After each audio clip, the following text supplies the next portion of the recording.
You guys, we are at New Balance Nationals, and we just witnessed the wildest thing in the prelims of the girls 200.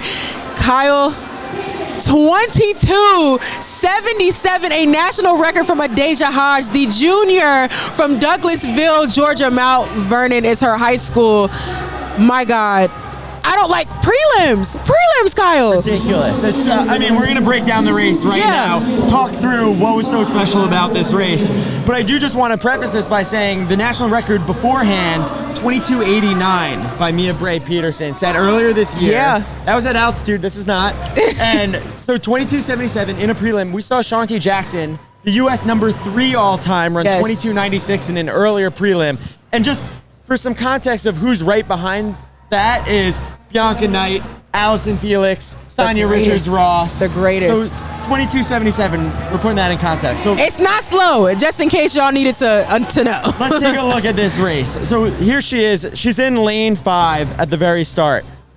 What's the lane of preference? So if you're on a bank track, and if you're a more taller individual, but even if you're short, you want to have lane 5, because the best part is that it's the right amount of curve. You don't want to be too in. The curve is too tight. You're going to have to work way too hard to get moving. But also you don't want to be in lane 6 because you're running blind. So lane 5 is perfect because you got a person to watch out for, but you also got to work as hard. All right, so what do you see in this start right away? She ate up that stagger absolutely immediately. Before they even get off the turn, she has already flew past the girl behind her, and she's about to fly past the girl in front of her. I mean, she had to get out super, super hard to make sure she didn't have to work that much. All right, so I mean, immediately she establishes herself as victor, but she's coming in for time. But right here, I think we see something really special, right? What is she doing over here? So as you can see, y'all, she is hugging the outside of that lane. And so we're going to talk about this in a little second, but there's something called doing the slingshot when you're running the 200. And it essentially gives you like an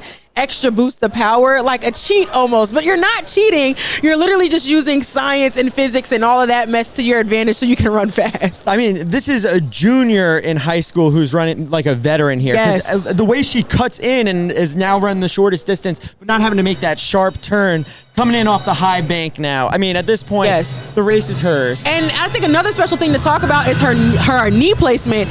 It is high. She's not butt kicking at all. It's almost like you said, she's running like a veteran, like she's been doing this in her sleep time and time again. So now coming off that turn, I mean, she's not slowing down.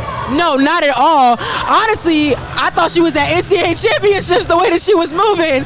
But it's just a simple way that like you didn't see any kind of slowing down.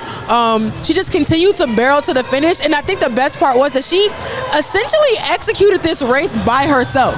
So, I mean, an excellent race here today, but I guess an important point is that this was just the prelim. Yes. Shanti was not in this race, and tomorrow, coming back, New Balance Nationals at 11:44 a.m., we're going to see the head-to-head matchup and see if Shanti Jackson can compete against our new national record holder. I think it's going to be crazy because essentially Shanti and Adaejah did run on their own, so I can only imagine what's going to happen when you have the national record holder going against number 3 USA all time. Adaejah Hodge, name to watch. Oh my God, you're going to see her, y'all. She's excited. I think she's going to bring some heat tomorrow. Only at New Balance Nationals.